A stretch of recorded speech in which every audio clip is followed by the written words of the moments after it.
The Indigenous Voice to Parliament referendum is poised to be a defining feature of the 2023 political year. The Yes campaign is gearing up for a national tour of First Nations communities, and women could again be critical to getting the vote over the line. Joining me now is Mary Crooks, Executive Director of the Victorian Women's Trust. Good morning to you, Mary. How are you this morning? I'm great, thanks, Jamie. So, Mary, why do you think women could be of such high influence in getting the voice to Parliament across the line? I think women have been flexing their muscles politically and socially and in policy terms for the last several years in particular. I think the women's vote was crucial to the election outcome in May this year. And I think that women have actually been claiming a voice outside of the party political system for a long time now, in pressing for reform, and I think this is going to be another example of that at play. And you have a Together Yes campaign. Talk us through what the Together Yes campaign is. Our campaign, Together Yes, is a significant title in that it deliberately suggests a unifying campaign and a means of bringing Australian people together around this important and defining moment in our history. We've called it Together Yes for the unifying theme, but also because we are unequivocally supporting a yes vote in the upcoming referendum. We intend to roll out our kitchen table conversation model, which we've been deploying now for some 20 years or so very successfully. And we aim to roll that out nationally across every state and territory over the next several months. And Mary, you've been speaking closely to Indigenous leaders over the past couple of months. Can you share with us how these talks have been?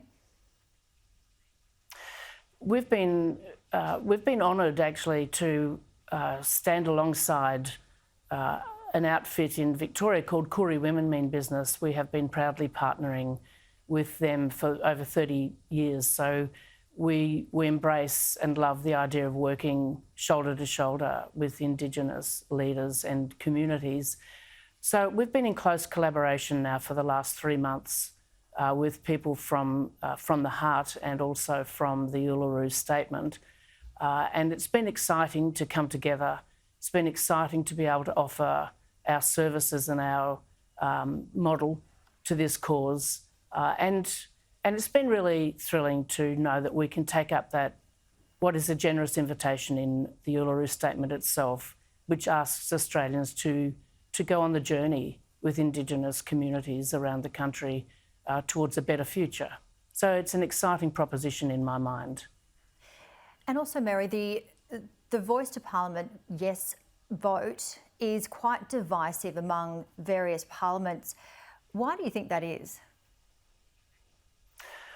Look, I think if the party political institution dominated this campaign, it would be a real tragedy because it's been such an adversarial system for so long. And interestingly, I think women in particular, not just women, but women in particular, really have an intense dislike of that adversarialism that's sadly, too much part of our body politic. I think the division is not as great as it has been made out to be so far.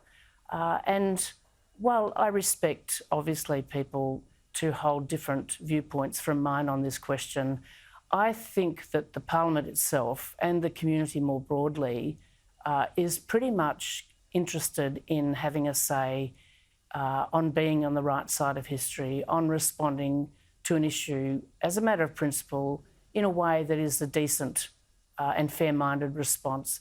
I don't think the community division is there. I think there are dissenting voices, but my reading of the community is that there is a strong hankering to say yes in this forthcoming referendum.